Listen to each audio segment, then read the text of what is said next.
Piyush ji, thank you so much for giving Network 18 this exclusive interview. Welcome to the show. Thank you. What a day to be interviewing you. You know, historic reform in GST rationalization. You've been in the center of news for so long, so it's a great time to be interviewing you. My first question, all this started with the Prime Minister's address on the 15th of August, Independence Day, when he spoke about Atmanirbharta.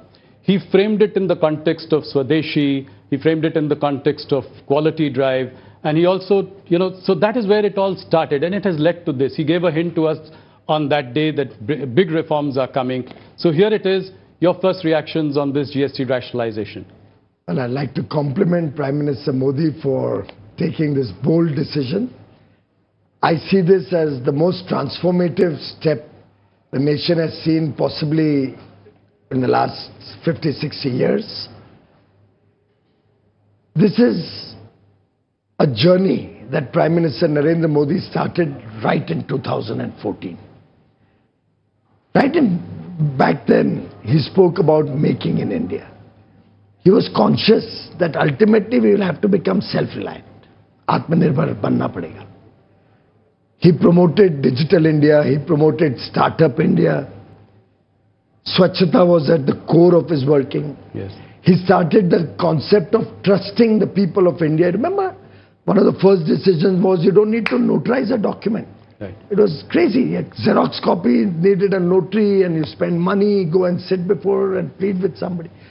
For him, ease of doing business is the pathway to a developed economy, and ease of living is a commitment to the people of India to ensure wider prosperity and inclusive growth.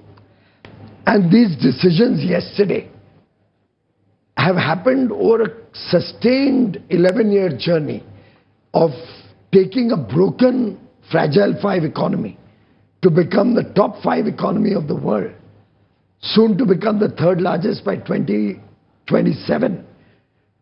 An economy that was low on growth, high on inflation, an economy that was starved of foreign exchange, with a completely broken banking system, an economy where there was no hope, investments were falling, right. Our passport had no respect anywhere in the world.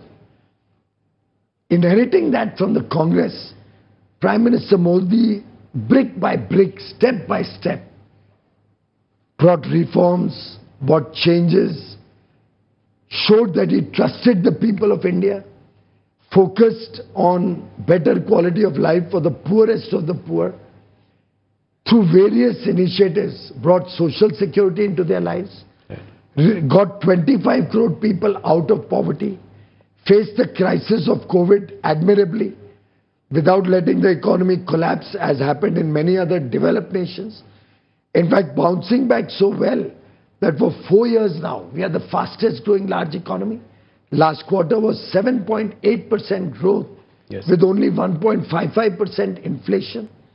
Who could have imagined, if you look back at 2014, Rahul ji, yes, that in a decade, this country will transform so rapidly, right, so beautifully, and a foundation will be created on which a $4 trillion economy aims to become a $30 trillion economy by 2047.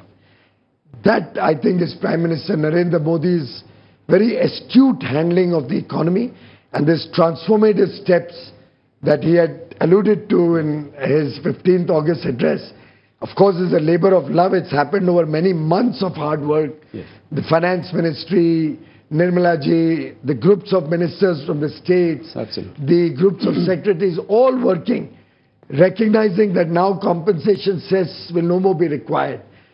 We got the elbow room to be able to give this huge bonanza, right, and give our consumers the opportunity to spend more and give a boost to the Indian economy. So we'll discuss all these points one by one, but first let's stay with GST for a moment.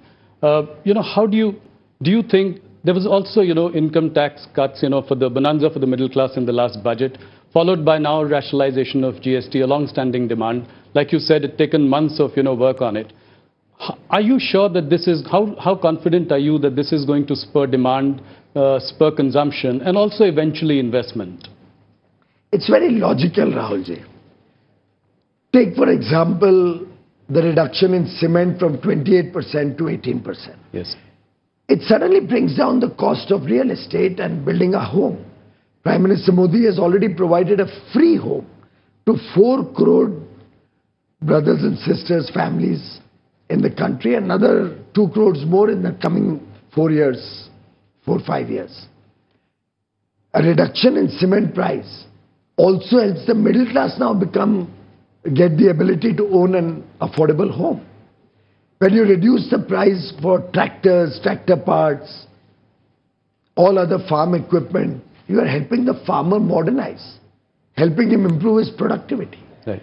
When you make the two-wheeler cheaper or a small car cheaper of 1200 cc, the aspirational middle class, the young man and woman who wants to have a two-wheeler, gets encouraged and is able to afford to buy a two-wheeler, with interest rates also simultaneously coming down, yes, thanks to low inflation, and loans becoming cheaper and easily available, right, in a strong banking system that we have today, not what we had in 2014.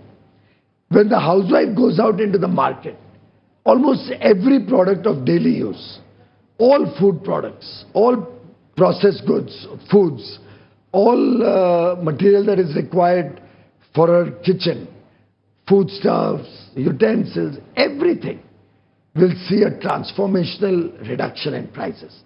And industry has committed to us that they will make sure that the full benefit is net of input taxes is passed on to the consumers. So consumers are in for significant gain, and I'm very, very confident. And how are you sure of that? How will you ensure that the industry There has are passed? enough tools. There have been cases of மத்திய வர்த்தக மற்றும் தொழில்துறை அமைச்சரின் சிறப்பு பேட்டி CNBC TV 18 மற்றும் CNN News 18 தொலைக்காட்சிகளில் நேரலையில் ஒளிபரப்பாகிறது.